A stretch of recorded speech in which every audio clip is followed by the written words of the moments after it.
Aujourd'hui, je me permets de faire un petit vox pop parce que j'avais envie de savoir qu'est-ce que mon quartier pensait du port du masque qui va être obligatoire demain dans les endroits publics qui vont être fermés, tels que les épiceries, les salons de coiffeurs, les barbers. J'aimerais ça pouvoir avoir une opinion diversifiée. Moi, j'ai mon masque.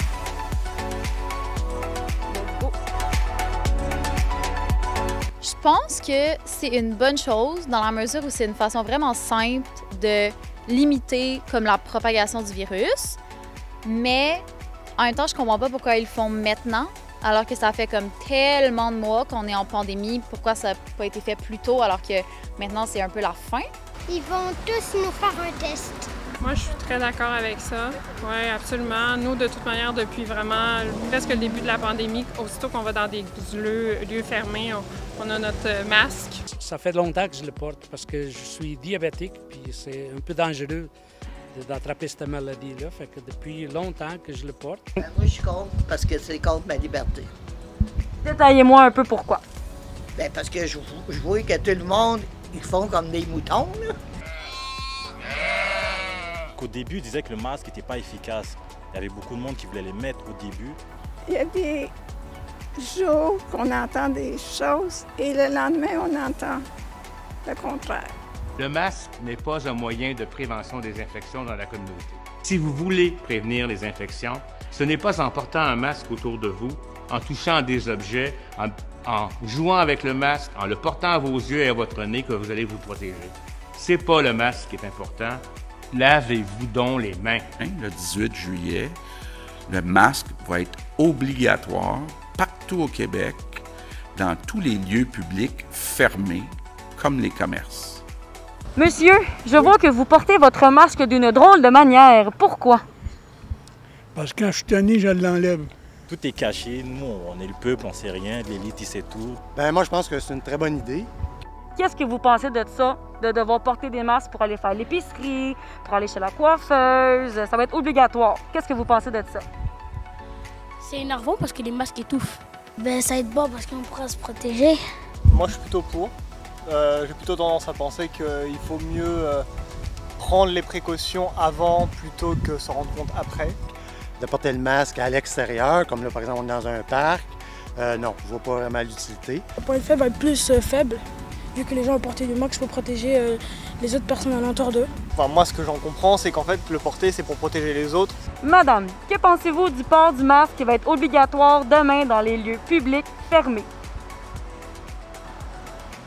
Je pense qu'il va falloir obéir. Vous êtes serveuse. Oui. Vous connaissez un peu l'environnement depuis que vous travaillez durant la COVID. Là, demain, le masque va être obligatoire pour tous les clients qui vont rentrer ici. Qu'est-ce que vous pensez de ça?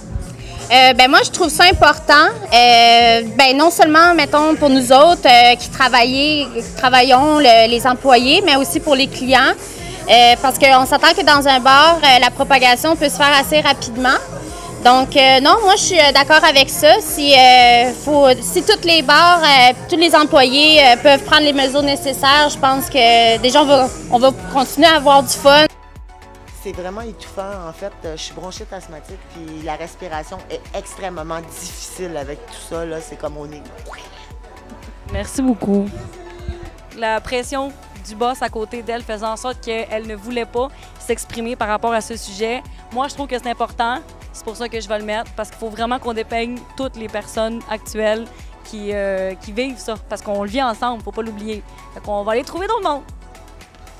Moi, je trouve que c'est une protection, surtout qu'on rencontre beaucoup de monde.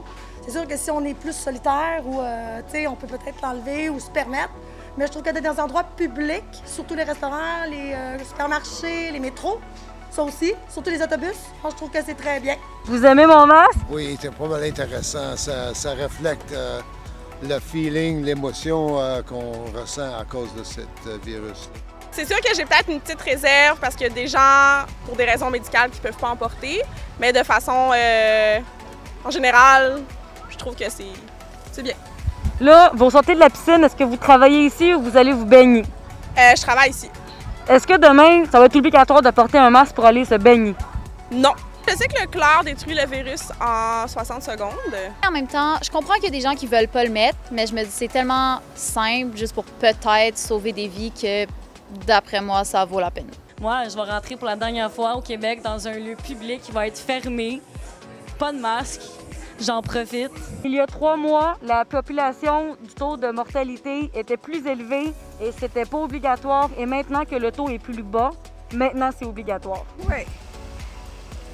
Je trouve ça un petit peu louche. Il n'y a comme pas assez d'explications là-dessus. Tu vois, il nous manque un peu plus d'informations. Je ne peux pas vous le dire. Je ne sais pas vraiment qu'est-ce que les médecins disent de ça. Là. Premièrement, je trouve ça assez bizarre qu'on nous demande maintenant de mettre des masques, alors qu'au début, c'est là qu'il y avait plus de contamination. On aimerait juste savoir qu'est-ce que vous pensez des futurs clients qui vont rentrer ici et qui auront l'obligation de mettre des masques pour magasiner.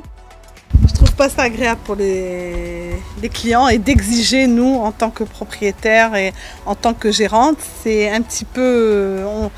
On sent mal de leur exiger ça.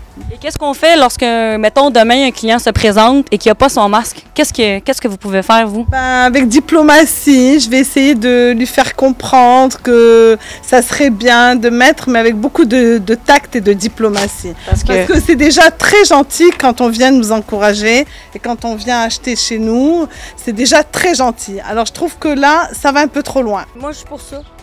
Je suis tout à fait d'accord. Malgré le fait que j'ai des allergies, j'ai de la difficulté des fois à respirer avec le masque. Mais je me dis, tu sais, il y a quelqu'un qui m'a dit dernièrement que, regarde, écoute, les chirurgiens, là, ils ont ça des 10 heures de temps, 6 heures de temps, whatever. Puis ils font avec. Fait qu'il faut faire avec. Forcer à nous porter des masques, je sais pas, c'est un peu extrême. Je sais même pas si ça va aider. Des fois, le gouvernement, il faut qu'il fasse des affaires qu'on n'aime pas. Comme arrêter de polluer, s'il nous force depuis d'avoir des gros chars, on va le faire. Oui, s'il vous plaît. Mais le monde ne va pas changer, ils font de l'argent avec ça, c'est l'économie. Je ne sais pas qui ou quoi craindre. Le port du masque est maintenant obligatoire dans tous les lieux publics fermés à travers le Québec. La première chose, c'est qu'il ne faut pas trop se fier à ce que dit l'OMS. Souvent, l'OMS se trompe. C'est une organisation qui est plus politique que scientifique. Et pour, disons, clore le dossier de l'OMS, si l'OMS disparaissait demain matin, ça ne changerait absolument rien pour la santé des Québécois. Des cas qui n'ont pas été testés. À chaque année, en temps ordinaire, il y a environ 1000 personnes par mois qui meurent dans les CHSLD. Et dans le fond, il faut comprendre que des décès actuels qu'on comptabilise associés au COVID-19 seraient survenus malgré la situation. Les gens sont morts avec le COVID, mais pas nécessairement du COVID. On n'avait pas beaucoup d'inventaire de masques chirurgicaux puis de masques N95. Donc, il faut d'abord qu'il y ait une disponibilité avant de rendre quelque chose obligatoire. Par contre, la mesure, elle n'est pas, comment je pourrais vous dire, on ne peut pas la rendre obligatoire compte tenu de son niveau d'efficacité. En termes juridiques, ce serait excessivement contestable. Donc, ça va être une forte recommandation. Action qu'on a remis à la Cour supérieure, on cite au moins 45 experts canadiens et mondiaux qui disent que les mesures sont de bullshit. La littérature médicale mondiale dit 2 choses. Numéro 1, les masques font rien pour éviter la transférence des virus. En effet, si vous achetez une boîte de masques, il y a un avis en arrière qui dit « This mask, c'est pas efficace pour éviter la transférence du COVID-19. » C'est marqué sur la boîte. Réduit le niveau d'oxygène par 12 à 15%. Donc, ça cause, dans les personnes qui sont très en santé, des mal de tête et dans les personnes âgées ou qui sont malades, des crises cardiaques qui les tuent.